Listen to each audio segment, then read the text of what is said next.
Hello friends, இன்றைக்கி ரொம்ப ஹெல்த்தியான ஜவ்வரிசி உப்புமா பார்க்கலாம் வாங்க. இதுக்கு தேவையான பொருள் ஸ்க்ரீனில் வருது பார்த்துக்கோங்க. பீட்ரூட்டு, பீன்ஸு, தேங்காய், கருவேப்பிலை, ஜவ்வரிசி வச்சுருக்கேன். வேக வைக்க வேண்டிய பொருள்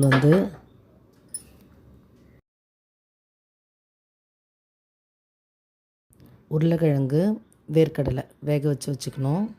உருளைக்கிழங்கு சின்ன பீஸாக கட் பண்ணியும் வச்சுக்கணும். அது தேவையான பொருள் இது தான். பாருங்கள், உருளைக்கிழங்கு மட்டும் தனியாக எடுத்துகிட்டு கட் பண்ணி வச்சுக்கணும்.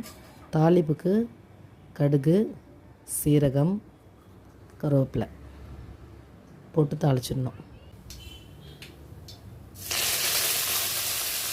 தாளிச்சிட்டு கட் பண்ணி வச்சுருக்க பொருள் பீட்ரூட் துருவி வச்சுருக்கோம். முதல்ல அதை போட்டுக்கணும். நெக்ஸ்ட்டு பீன்ஸ் போட்டுக்கணும். இந்த 2 காயும் ஸ்டவ்வை சிம்மில் வச்சுட்டு அந்த ஆயில்லையே வதக்கி எடுத்துக்கணும். தண்ணியெலாம் சேர்க்கக்கூடாது. அந்த பீட்ரூட்டில் இருக்க ஈரத்துலேயே கொஞ்சம் நல்லா இந்த பீன்ஸ் வெந்துடும்.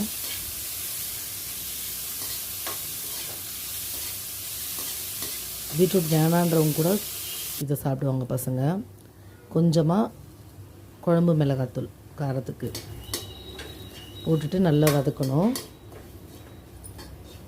வதக்கிட்டு ஜவ்வரிசி சேர்த்துட்டேன் ஏற்கனவே நான். நெக்ஸ்ட்டு உருளைக்கிழங்கு, வேக வச்ச வேர்க்கடலை, இது 2த்தையும் சேர்த்து கொஞ்சம் ஜவ்வரிசி போட்ட உடனே அடி பிடிக்கும். அதனால் கைவிடாமல் கிளறிட்டே இருக்கணும்.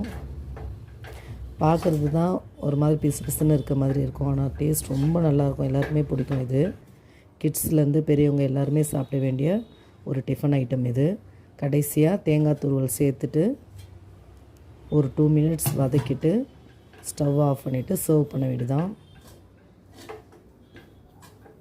தேவையான அளவு சால்ட்டு போட்டுடணும். அதை மறந்துட்டேன் நான் வீடியோவில் சொல்கிறதுக்கு. பாருங்கள், சர்வ் பண்ணியாச்சு. ஓகே ஃப்ரெண்ட்ஸ், இந்த வீடியோ பிடிச்சிருந்தா நீங்களும் இதே மாதிரி செஞ்சு பாருங்கள். ஃப்ரெண்ட்ஸ் அண்ட் ஃபேமிலிக்கு ஷேர் பண்ணுங்கள். மறக்காமல் இந்த சேனல் விஜேவிபி கலெக்ஷன்ஸ்க்கு சப்ஸ்கிரைப் பண்ணுங்கள். Thank you friends.